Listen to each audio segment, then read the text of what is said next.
তখন তারা প্রতিশ্রুতি দিয়েছিল যে তাদের নাতনির বিয়ে তোমার সাথে দেবে, এখন তুমি তাদের সাথে গিয়ে দেখা করো। এ কথা বলার পরেই মাস্টার ফোন কেটে দেয়। এদিকে আমরা সিসিকে দেখি। সে একজন ধনী ব্যবসায়ী ছিল। তার অ্যাসিস্ট্যান্ট তাকে জানাচ্ছিল যে সুপরিবারের বৃদ্ধ হং শ্যাংয়ের জন্মদিনের অনুষ্ঠান আজ অনুষ্ঠিত হচ্ছে।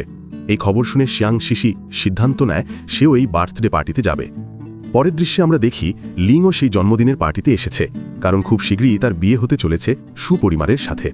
তখনই সেখানে শিয়াওমিং আসে, যিনি হং শ্যাংয়ের নাতনি ছিল, আর লিংয়ের বিয়ে তার সাথেই হওয়ার কথা ছিল। কিন্তু সে এসেই লিংকে ব্যঙ্গ করে বলে, তোমার মতো গরিব লোকেদের সাহস কিভাবে হলো এমন পার্টিতে আসার। শুরুর দিকে লিং কিছু বলে না, কিন্তু যখন তার অপমান বাড়তে থাকে তখন লিং রেগে গিয়ে তাকে জবাব দেয়। এতে শিয়াওমিং রেগে গিয়ে বলে, তুমি আমার দাদাজির বার্থডে পার্টি নষ্ট করেছ, তাই তাড়াতাড়ি এখন ক্ষমা চাও।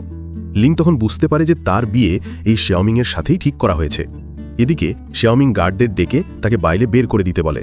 ঠিক তখনই সেখানে শিয়াওমিংয়ের দাদাজি আসে। সে এসেই জিজ্ঞাসা করে, এখানে কি হচ্ছে?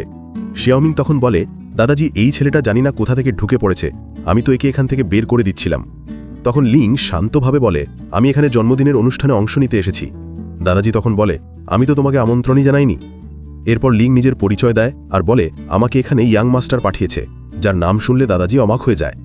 এরপর যখনই তার পরিবার লিংকে অপমান করতে থাকে তখন হং শ্যাং তাদের থামিয়ে দিয়ে লিংয়ের জন্য বিশেষ আসন নিয়ে আসতে বলে, আর তখন সে সবাইকে জানায় যে এই ইয়াং মাস্টারই আমার জীবন বাঁচিয়েছিল।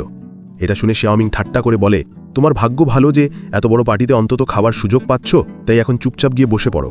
কিন্তু লিং বলে, আমি খাওয়ার জন্য আসিনি, বরং একটা কন্ট্রাক্ট দেখাতে এসেছি।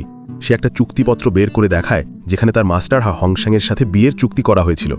এটা দেখে শিয়াওমিংয়ের বাবা মা দাদাজিকে বলে, এই ছেলে আমাদের মেয়ের জন্য একদমই মানানসই না, তাহলে আপনি এমন প্রতিশ্রুতি কেন দিয়েছিলেন? শিয়াওমিং বিরক্ত হয়ে বলে, আমি এই ধরনের বিয়ে করতে চাই না। তখন লিং বলে, আমিও তোমার মতো বেয়াদব মেয়েকে বিয়ে করতে চাই না, আমি শুধু জানতে চাই যে সুপরিবার নিজের প্রতিশ্রুতি রাখে কিনা। তখনই সেখানে আমাদের দ্বিতীয় পুরুষ চরিত্র শিয়াংশি আসে।